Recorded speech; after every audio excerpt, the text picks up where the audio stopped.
Pakistan టెర్రరిజంని sponsor చేస్తుందని అందరూ అంటుంటారు. అది నిజమే అని చెప్పి వాళ్ళ స్టేట్ కూడా ప్రూవ్ చేసుకుంటుంది.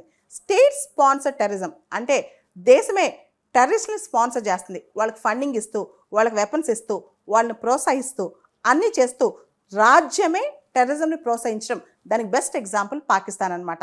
ఇక్కడ చూడండి, కొన్ని ఎగ్జాంపుల్స్ ఇప్పుడు చెప్తాను. గవర్నమెంట్ ఎలిమెంట్స్ అంటే పాకిస్తాన్లో ప్రైమ్లో ఉండేవాళ్ళు, అధికారంలో ఉండేవాళ్ళే రాడికల్ ఎలిమెంట్స్ని ఎలా ప్రోత్సహిస్తున్నారు, రాడికల్ స్టేట్మెంట్స్, టెర్రరిస్ట్ స్టేట్మెంట్స్ని ఎలా ఇస్తున్నారు. ఇక్కడ పాకిస్తాన్ డిప్యూటీ ప్రైమ్ మినిస్టర్ నేను ఒక స్టేట్మెంట్ ఇచ్చారు. ఎవరైతే పెహల్గామ్లో అటాక్ చేశారో వాళ్ళు టెర్రరిస్టులు కాదంట, వాళ్ళందరూ ఫ్రీడమ్ ఫైటర్స్ అంట. అదేవిధంగా ఇందస్ వాటర్, సింధు జలాలను భారతదేశం పాకిస్తాన్కి ఆపేస్తే అది యాక్ట్ ఆఫ్ వార్ కిందకు వస్తుందంట. అంటే ఈ స్టేట్మెంట్లు ఎలా ఇస్తున్నారు. ఇంకొక అంశం, పాకిస్తాన్లో ఒక స్ట్రాంగ్ పొలిటికల్ పార్టీ ఒకటి ఉంది, పాకిస్తాన్స్ పీపుల్స్ పార్టీ. దానిలో బిలావల్ భుట్టో స్ట్రాంగ్ లీడర్ అనమాట. మనకు తెలుసు ఆయన జుల్ఫికర్ అలీ భుట్టో మనవడు, బెనజీర్ భుట్టో కొడుకు అనమాట. ఈయన ఏమన్నాడు తెలుసా, సింధు జలాలు ఆపేస్తే, ఇందస్ వాటర్ ఆపేస్తే బ్లడ్ ఫ్లో అవుతుంది అని. అంటే మనం కనుక సింధు జలాలు ఆపేస్తే, ఇందస్ వాటర్ ఆపేస్తే రక్తం పారుద్దంట. అంటే ఏంటి, బెదిరిస్తున్నాడు అనమాట.